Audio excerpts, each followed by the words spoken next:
Saudari dan saudara yang terkasih, ketiga bacaan liturgis hari ini,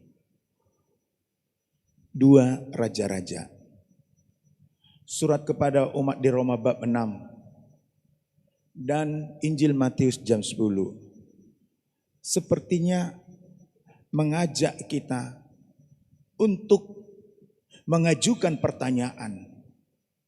Pertama-tama kepada diri kita sendiri, baru kepada orang lain. Yakni, apa yang harus aku perbuat? Apa yang harus aku perbuat? Kita menanyakannya kepada diri kita sendiri pertama-tama.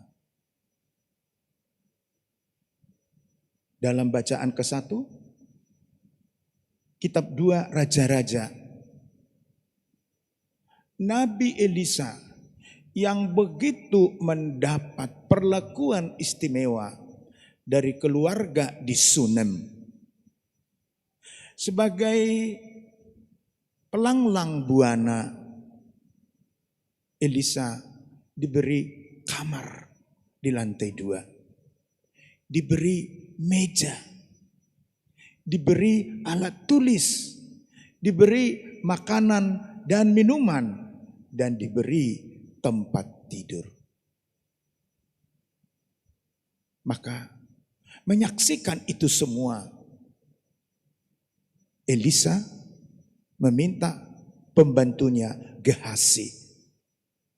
Dia tanya, tolong tanya ibu itu, apa yang dapat aku perbuat kepadanya? Dan sangat menarik, ibu itu mengatakan, tidak ada Pak. Sebab aku di tengah kaumku. Perhatikan kalimat itu, Ibu Anna yang terkasih. Sebab aku di tengah kaumku. Maaf, saya harus menyampaikan sosiologi ini dengan terang. Agak lumrah pasangan yang tidak mendapat keturunan, yang tidak memiliki seorang anak sampai umur tuanya, selalu merasa rada terganggu di masyarakatnya. Maka dia katakan, aku di tengah umatku. Lalu Elisa menyuruh Gehasi lagi, tanya dia, apa yang bisa aku perbuat? Perhatikan ini, Gehasi tidak tanya lagi, tetapi kata Gehasi, Tuan, suaminya telah tua dan mereka tidak punya anak. Lalu Elisa berkata, tahun depan, setahun dari hari ini, engkau akan menggendong anak.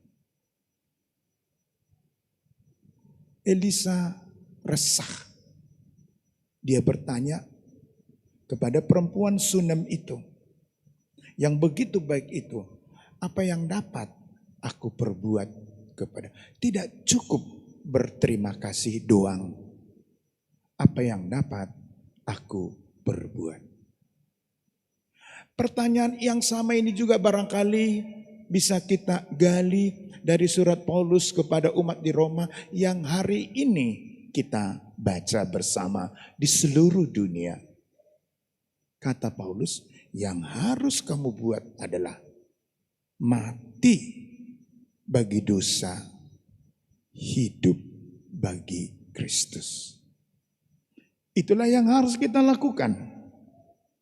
Mati terhadap dosa dan hidup bagi Kristus. Dan kepada Kristus, ketika orang sering bertanya, Guru, apa yang aku harus lakukan supaya aku beroleh keselamatan?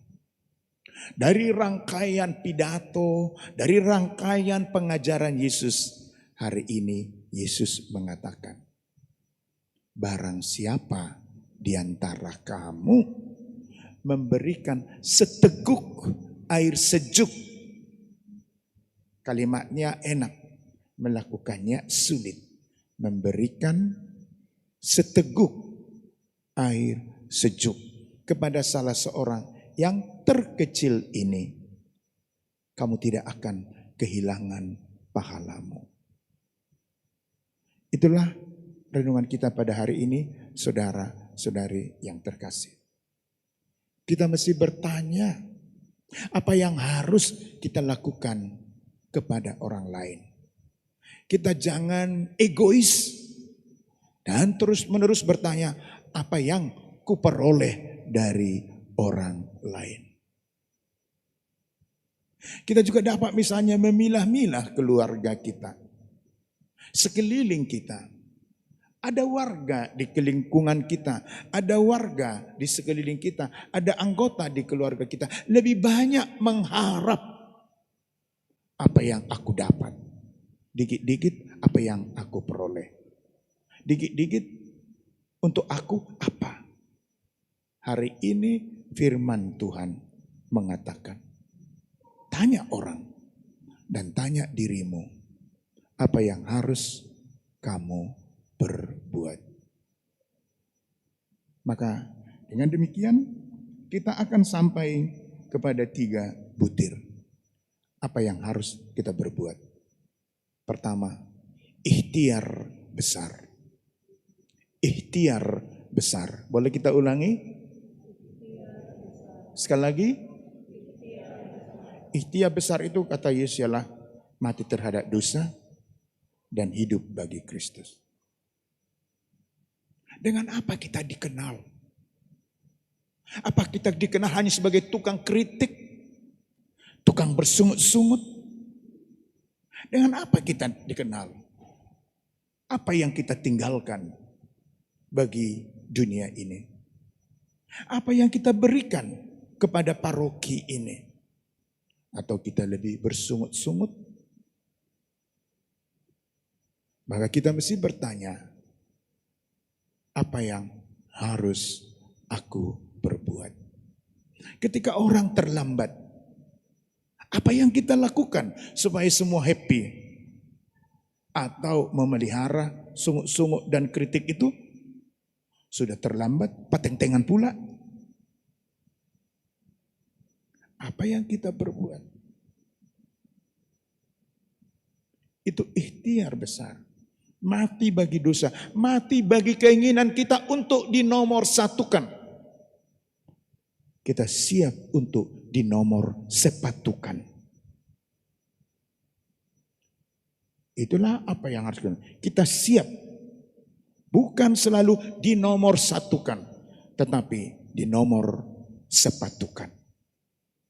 Nomor 1, nih ya, nomor sepatu, ya udah tahulah kita kan, sepatu 37, 36, 38, 39, kan begitu ya. Selalu gede-gede itu. Nah, yang harus kita lakukan di gereja kita, di keluarga kita. Itu yang pertama. Lalu yang kedua, apa yang harus kita perbuat itulah orang lain itu tanggung jawab kita. Orang lain itu tanggung jawab kita. Saya minta diulangi ini, orang lain itu, sekali lagi, waktu kita kecil, kita tanggung jawab orang tua kita.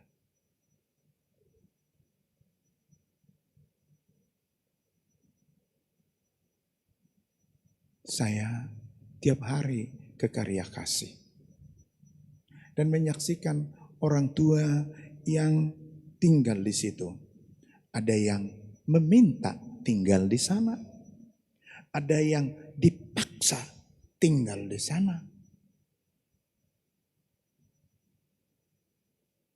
Mereka adalah tanggung jawab kita bersama. Ketika kita kecil, orang tua bertanggung jawab kepada kita. Sesudah kita besar, berkeluarga, kita bertanggung jawab terhadap anak-anak kita. Dan ketika anak-anak kita mulai membutuhkan biaya yang lebih tinggi, kita bertanggung jawab atas orang tua kita. Dan lain-lain, dan lain-lain. Umat Katolik lain, tanggung jawab kita. Karena itu kita kolekte 2 kali. Kolekte pertama, nanti 50% diserahkan ke keuskupan. Supaya keuskupan bisa mengatur gereja Katolik di Keuskupan Agung Medan. Yang 50% di sini. Untuk apa?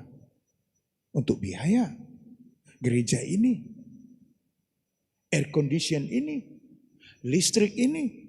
Air mengalir. Kain pel. Sabun super pel. Mengelap bangku itu. Dan membayar pegawai di paroki ini sebanyak 13 orang. Orang lain itu tanggung jawab kita. Maka apa yang kita berikan dengan ikhlas.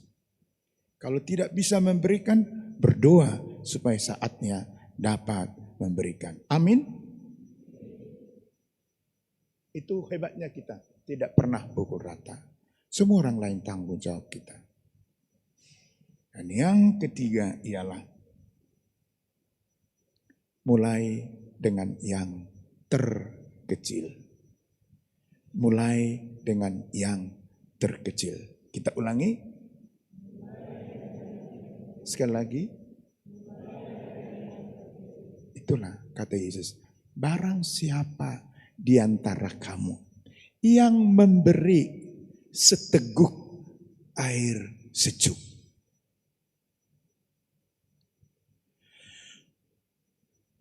Waktu saya kecil,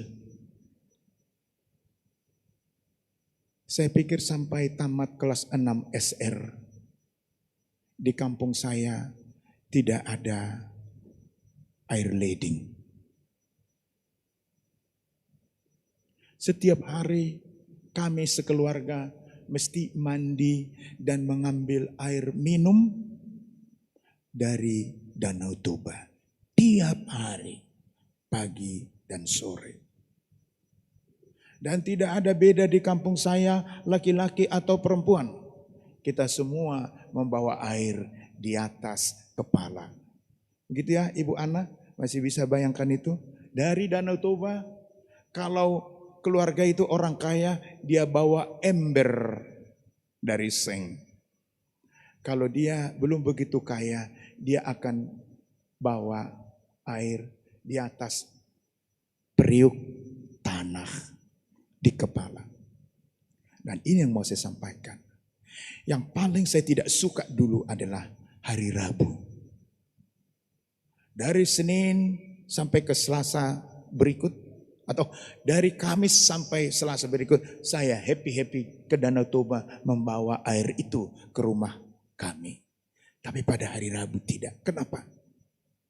Karena sore-sore itu orang pulang dari pekan, dari pasar, dari pajak, dari onan di Pangururan. Jalan kaki 6 kilometer. Membawa kol barangkali. Membawa beras di kepalanya barangkali.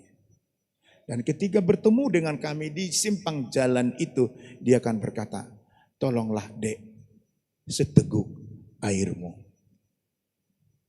Jangan pikir saya bangga memberikannya. Enak lu.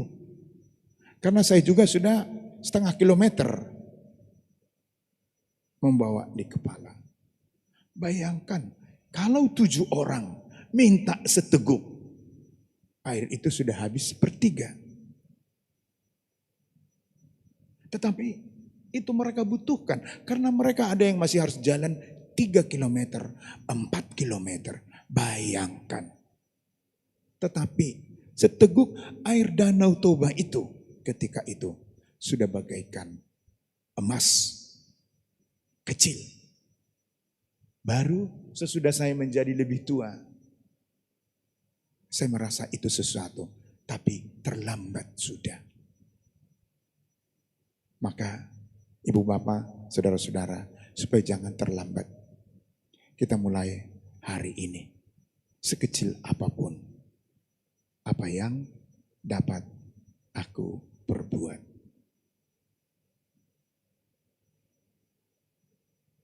Tadi sebenarnya saya berpikir bagian terakhir ini akan saya sampaikan nanti sebelum berkat. Tapi belajar dari pengalaman tadi pagi, saya pikir lebih bagus saya sampaikan berkat. Kita juga saling menolong supaya anak-anak muda kita ini mendapat jodoh di tempat ini.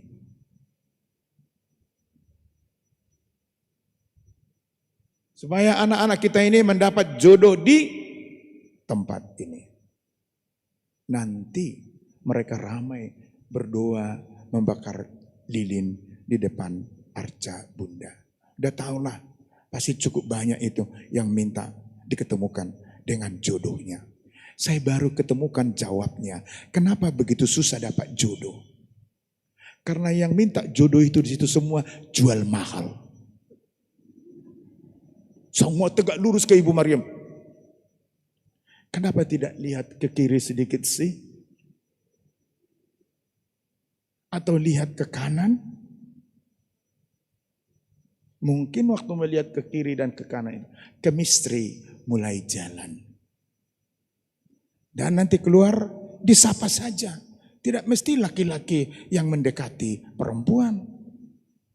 Perempuan juga sangat baik mendekati laki-laki.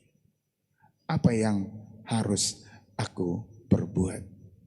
Nanti, ya kalau perlu supaya jangan salah sapa, lihat dari belakang wajahnya seperti apa. Tapi ingat, bisa seperti Inggris dari belakang, tapi seperti linggis dari depan. Maka bertanya, Tuhan, apa yang harus aku perbuat? Semoga Tuhan menguatkan kita untuk menemukan jawaban dari pertanyaan kita sendiri. Deo gratias. Amin.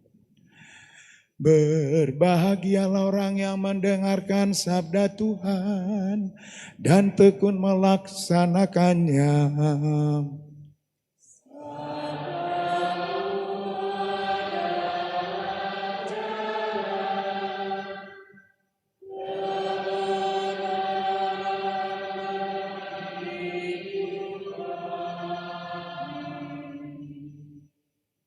Kita siapkan puji syukur nomor 2. Nomor 2.